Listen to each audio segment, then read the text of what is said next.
Hello students, कल मैंने आपको एक क्वेश्चन दिया था परसेंटेज के लास्ट वीडियो में। मैंने एक क्वेश्चन डाला था, उस क्वेश्चन को इसी रूप में दिया गया था आपको और इसी का जवाब आपसे मांगा गया था कमेंट सेक्शन में। जो लोग कमेंट सेक्शन में जवाब दे रहे थे उनके लिए तो बढ़िया। कहीं किसी जगह भी इस क्वेश्चन को आप देखने जाएंगे तो यह क्वेश्चन काफी लंबा प्रोसेस में बनता है। मैं आपको बिल्कुल 10 सेकंड का प्रोसेस सिखाने वाला हूँ। आपका जो ये R% है, यहाँ भी R% है, मतलब दोनों जगह परसेंटेज का एक ही वैल्यू R के रूप में दिया गया है और कहा है कि यदि वस्तु का अंतिम मूल्य मतलब लास्ट वाला वैल्यू 1 रुपया हो तो आरंभिक मूल्य क्या होगा। अब इस तरह से क्वेश्चन बनाना है तो कुछ लोग वो जो फॉर्मूला वाले टीचर लोग हैं R%/100 और इस टाइप से आपका वैल्यू बना के करने की कोशिश करेंगे तो जो इससे वैल्यू निकल के आएगा उससे कंपेयर करेंगे। जरा उन टीचर्स से पूछने वाली जरूरत होगी कि आखिर यहाँ से ये फॉर्मूला से जो हमें मिलेगा उसका करेंगे क्या, क्योंकि उन्होंने तो आपको सिखाया है x²/100 और ये फॉर्मूला सटीक लग जाता है। लेकिन एसएससी से रेलवे अब आपके इस फॉर्मूला से आगे बढ़ चुका है, तो फॉर्मूला वाले शिक्षकों के लिए तो ये क्वेश्चन एक झटका था, लेकिन जो कॉन्सेप्ट समझते थे उनके लिए काफी आसान बात थी। इन सभी जगह पे कॉन्सेप्ट्स को यूज करना था आपको। अब यूज कैसे करेंगे? R की जगह मेरा मर्जी अगर हुआ, मैंने 10 को रख लिया, R = 10। जब भी कभी भी अल्फाबेट हो ABCD XYZ तक, आप आजाद हैं कुछ भी सोचने के लिए। मतलब आप कुछ भी सोच सकते हैं। आप 1 से लेके 1 लाख 10 लाख इंफिनिटी तक जा सकते हैं। आपकी मर्जी उस जगह पे जो रख दें। कैलकुलेशन जिससे आसान हो वो रख के कर लें। जिसको 10 में प्रॉब्लम है तो वो 100 कर ले, जिसको इसमें प्रॉब्लम है, जिसको 20 अच्छा लग रहा है वो 20 कर ले। मतलब ये आपके ऊपर है। तो मैंने R का मान 10 रख लिया, थोड़ा कैलकुलेशन आसान हो जाएगा। अब यहां मान लीजिए 10% की वृद्धि और 10% की कमी। तो हमने आपको क्वेश्चन बताया था कि जब भी इस तरह का होगा तो आपके साथ क्वेश्चन में बनेगा क्या? 100 रहेगा। 10% की वृद्धि का मतलब 110, 10% की कमी का मतलब 99। तो यहां से मामला यहां पहुंच गया और इसी 99 का वैल्यू दिया हुआ है 1। तो पूछा है आरंभिक मतलब 100 का वैल्यू क्या है। तो हम बस कुछ नहीं करेंगे, 99 = 1 तो 100 = 1/99 × 100। मतलब रिजल्ट क्या आया? 100/99। 4 ऑप्शन हमारे पास है। जिस ऑप्शन में 100/99 आ जाएगा वो ऑप्शन सही है। आपको ज्यादा कुछ करना ही नहीं है, आपका ये ऑप्शन नहीं होगा। यहां आते हैं 1 - R²/100। अगर हम 10 × 100 रखते हैं तो ये आपका रिजल्ट आ जाएगा -99/100, जो कि आंसर नहीं है। ये रूट अंडर आ जाएगा, ये भी आंसर नहीं है। और चौथा तो हम चेक करने जाएंगे ही नहीं, क्योंकि चौथा तो हमारा आंसर होगा। समय बचाएंगे, एग्जाम में ज्यादा दिमाग लगाने की जरूरत नहीं, चौथा भी चेक कर लेते हैं। इसमें क्या होता है, आपका टाइम वेस्ट होता है। जब हम जान गए कि 1 2 3 में मेरा आंसर नहीं है तो चौथा तो ऑटोमेटिक आपका ऑप्शन होगा। चौथा पे क्लिक करेंगे और निकल जाएंगे। ऑनलाइन एग्जाम में टाइमर चलते रहता है, काफी कम समय होता है। लेकिन अगर जिनको चेक करने की इच्छा होगी 10,000 में से R² मतलब 100, मतलब यहां पे बात हो गई, इसे यहां लिख देता हूं 10,000/9900। ये कट गया 100/99। पहले से मेरा था 100/99, चौथा तो हमारा ऑप्शन है। तो इस क्वेश्चन को बनाने का इससे बेहतरीन तरीका मुझे नहीं नजर आता। आप आराम से ऑप्शन से रख लो, आप अपने मर्जी से 10 रखना है, 100 रखना है, 10,000 रखना है, तो जो R का मान आप यहां रखोगे वही R का मान अपने ऑप्शंस में डालोगे और आपका क्वेश्चन बन जाएगा। तो इस प्रकार से ये जो टफ वाला क्वेश्चन था इसका बहुत ही आसान आंसर था ये 4 नंबर ऑप्शन, और यही आपका आंसर है। तो चलिए नेक्स्ट क्वेश्चन की ओर चलते हैं। ये रहा आपका नेक्स्ट क्वेश्चन। एक चुनाव में 2 उम्मीदवार थे। अब देखिए, मैंने आपको कहा था कि कल मैं चुनाव वाले क्वेश्चन कराऊंगा, तो उसका सबसे बेसिक सवाल मैंने आपको दिया। इसी में आपको 4 से 6 टाइप होता है। एक ही 2 क्वेश्चन में मैं आपको सारे टाइप्स बता दूंगा, बहुत ज्यादा आपका समय लेने की जरूरत भी है। 2-3 क्वेश्चन में ही आप 7-8 क्वेश्चन के बराबर तेज हो जाएंगे। तो एक चुनाव में 2 उम्मीदवार थे, तो कभी भी इलेक्शन होता है तो 2 लोग चुनाव लड़ते हैं, 2 लोग चुनाव लड़ने वाले थे, एक है ए, दूसरा है बी। विजेता उम्मीदवार को कुल मतों का तो कुछ टोटल वोट रहता होगा, कुछ टोटल वोट रहता है जिसमें कुछ इसको मिलता है, कुछ इसको मिलता है, कुछ बेचारा ये पाके खुश हो गया, कुछ ये पाके दुखी हो गया। जो जीता वो खुश, जो हारा वो दुखी। तो जो खुश है वो कितना पाया? 56%। मैंने आपको बताया था ना हर चीज संपूर्ण 100% बराबर होता है, तो इसको मैंने मान लिया ये 100%। तो 100 में से 56 इसको मिल गया, तो इसको कितना मिला? इसको मिला 44। और वह 2400 मतों से चुनाव जीत गया। तो 2400 मतों से चुनाव जीतने का मतलब है ये उससे 2400 मत ज्यादा प्राप्त करता है। तो यहाँ 56 है, यहाँ 44 है, इन दोनों के बीच का फर्क कितने का है? 12%। क्वेश्चन में ये फर्क कितने का है? 2400 का। तो अगर 12% का मान 2400 तो 1% का मान 200, तो 100% का मान बन गया। यही था आपका जवाब। इतना आसान प्रश्न है। आप अगर इसको समझते हैं तो ठीक, नहीं समझते हैं तो फिर से मैं बताता हूं। इसे रद्द कर देता हूं।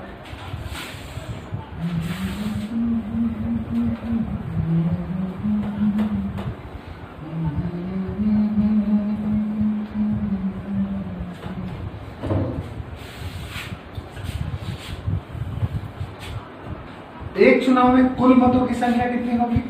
100। 100 में से जीतने वाले को मिला 56, तो हारने वाले को मिला 44। 100 में से 56 घटा देंगे, 44 मिल जाएगा। जीता और इससे ज्यादा मत प्राप्त हुआ। जैसे अगर ए यहाँ है, बी यहाँ है, तो इन दोनों के बीच का अंतर ही है जिसके कारण वो ऊपर है। तो वही 56 और 44 के बीच का फर्क 12% के बराबर है। तो 12%, और क्वेश्चन में यही 12% 2400 के बराबर है। तो अगर 12% बराबर 2400 तो 1% बराबर 200, तो 100% बराबर 200 गुना 100 मतलब 20,000। आप सीधे यहां भी 100 गुना 200 करके निकाल देते। मैंने आपको समझाने के लिए थोड़ा ज्यादा एक्सप्लेनेशन इसको कर दिया, और यही था आपके प्रश्न का जवाब। ये बड़ा सा क्वेश्चन, इतना छोटा सा जवाब लेके तैयार है। तो अगर आप ये समझ गए होंगे तो इसी फॉर्मेट में मैं आपको 4 से 5 क्वेश्चन बताने वाला हूं। ये रहा आपका तीसरा प्रश्न। इस क्वेश्चन में एक चुनाव में 2 उम्मीदवार थे, सेम चीज। विजेता उम्मीदवार को कुल मतों का 60% मत प्राप्त हुआ। आप समझ चुके हैं कैसे प्राप्त होता है, और वह 1800 मतों से चुनाव जीत गया। तो बताएं, कभी आपसे ये पूछ लेगा, कभी आपसे ये पूछ लेगा, और कभी आपसे ये पूछ लेगा। कुछ भी पूछे काम वही करना है। 100 है तो एक को 60 तो दूसरे को 40, फर्क 20 का, और वही 20 1800 के बराबर।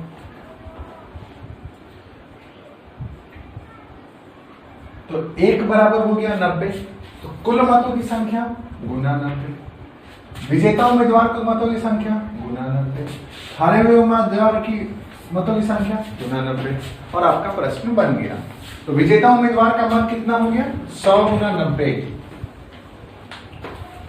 विजेता का हो गया 60 गुना 90, ये वाला हो गया। तो 9 × 5400। जिसका भी आया होगा बिल्कुल सही जवाब है। जिसका आया हारे हुए उम्मीदवार का मत 9 × 36, 3600, ये भी सही जवाब है। कुल मतों की संख्या 100 गुना 90।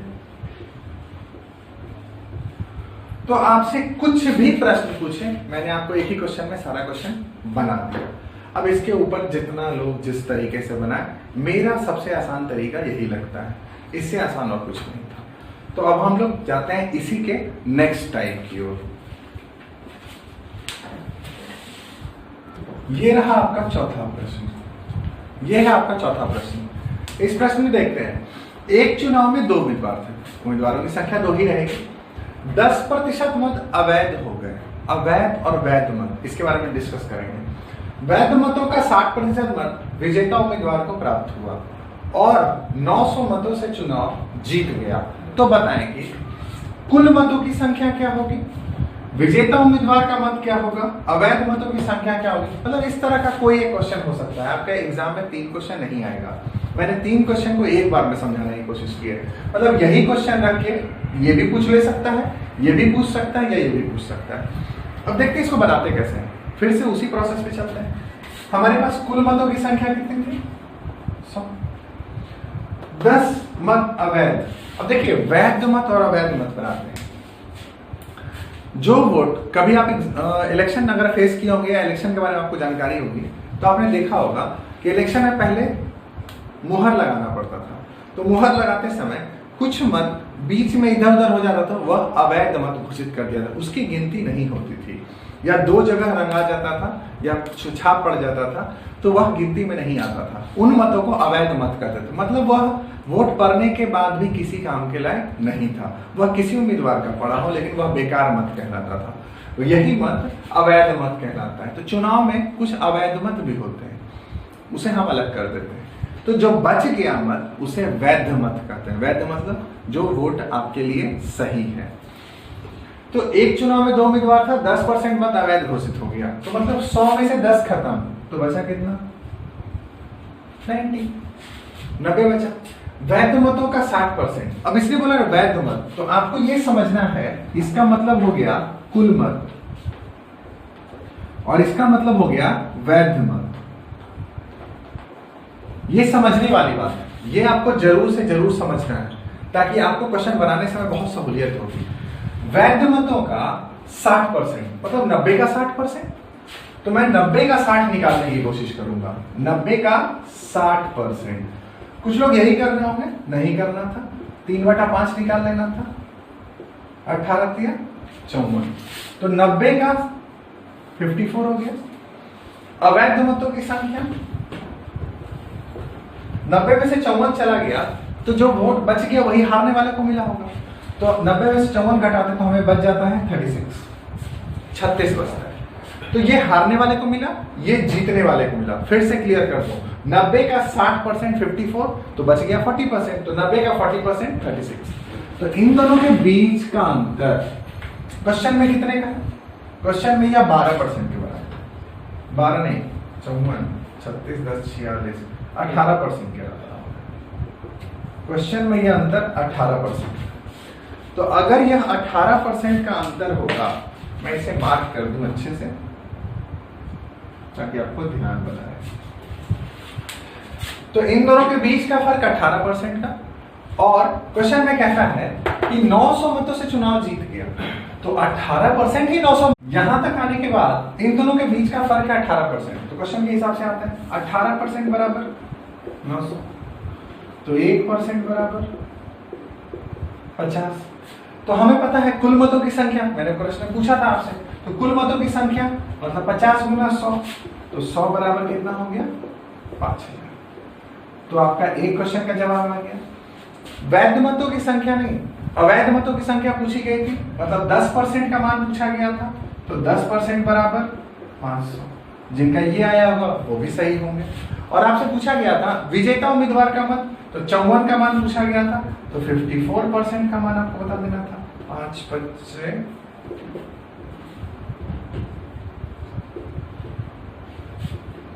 ये हो गया 2700। मैं लिख देता हूं इसको। ये है आपका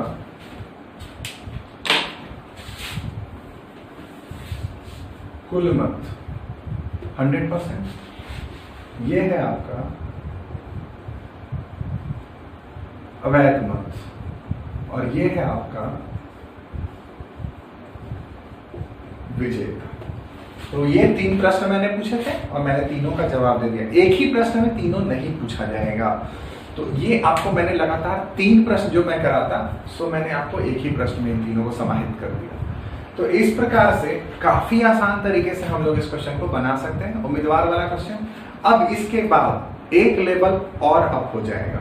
जो कि इसका हार्डेस्ट क्वेश्चन वाले सीरीज में हम लोग चले जाएंगे। ये है इसका मैक्सिमम लेवल जो आप आसान तरीके से जा सकते थे। अब इसमें भी करना, नेक्स्ट लेवल में करना वही है। अब हम लोग नेक्स्ट लेवल के क्वेश्चन की ओर चलते हैं। आप देखें नेक्स्ट क्वेश्चन की ओर।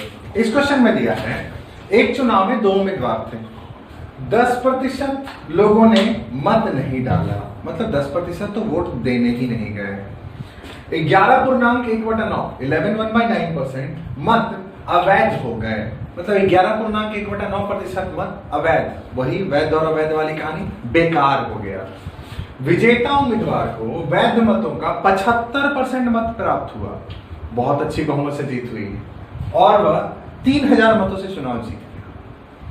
तो पूछा गया है कि अवैध मत, वैध मत, कुल मत और विजेता का मत, ये तीनों ज्ञात करें।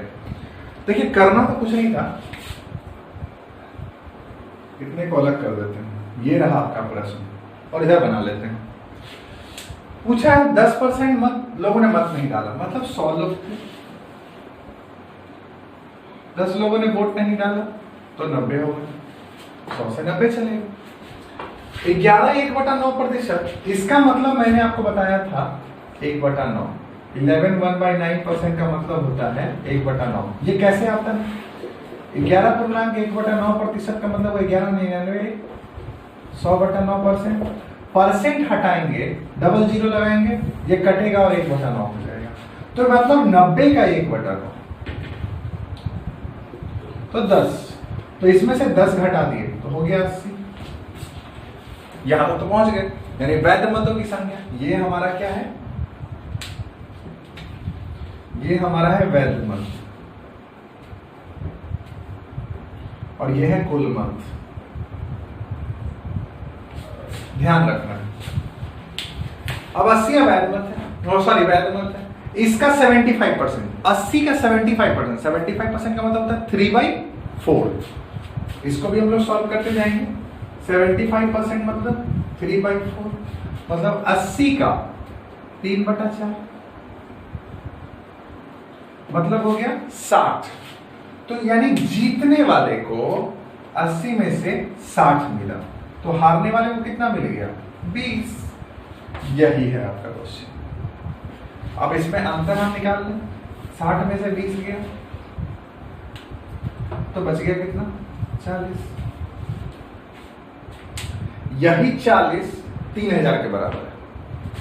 इसे 3000 नहीं 5000 बना देते हैं, क्वेश्चन थोड़ा आसानी से, या 4000 बना देते हैं। तो यही 40 4000 के बराबर है, तो 10 पर 1 बराबर 40 बराबर 4000। तो 1 बराबर मतलब 1 का मान हो गया 100। हमको ये मिला इतना क्वेश्चन सॉल्व करने के बाद। अगर आपको 1 का मान 100 प्राप्त हो रहा है, अब कुल मत कितना होगा? 100, तो 100 गुने 100, इसका मान हो गया 10,000। अवैध मत कितने हैं? 1/9, तो मतलब मेरे साथ हो जाएगा 11/1, यहां है 10। तो अवैध मतों की संख्या हो गई 1000। कैसे हुआ? अवैध मत की संख्या है यहां पर 10।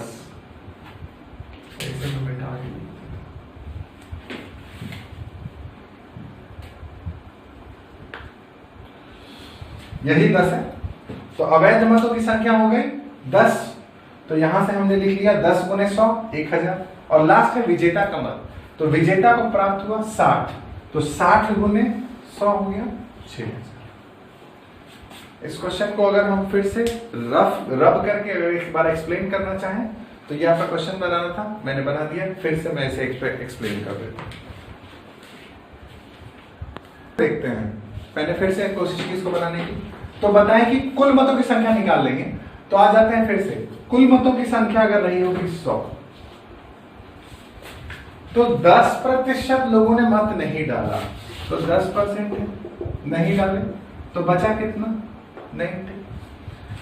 11.1/9%, मैंने कुछ देर पहले डिस्कस किया था, ये 1/9 के बराबर होता है, तो 90 का 1/9 मतलब 10, तो 90 -10 यहाँ हो गया 80। बिल्कुल सही तरीके से समझ रहे होंगे आप।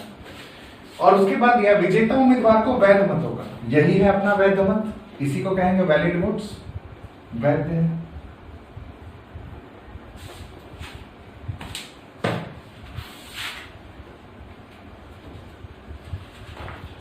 यह है अपना वैध मत, यह है कुल मत। और इसके बाद बोला कि इसमें 2 पार्ट में चला गया, एक जीता एक हारा। तो यहां है जीतने वाला, यह है हारने वाला। जीतने वाले को मिला 80 का 60%, यहां निकाल लेंगे 80 का 60%, मतलब 60/60। सॉरी गलती हो गया, 48। तो बच गया क्या? नहीं 60% नहीं, सॉरी, वैध मतों का 75%, 80 का 75%, 3/4 मतलब 60। तो बच गया यहाँ पे 80 में से 20। इन दोनों के बीच का फर्क है 40 का, और क्वेश्चन में ये फर्क है 4000 के बराबर।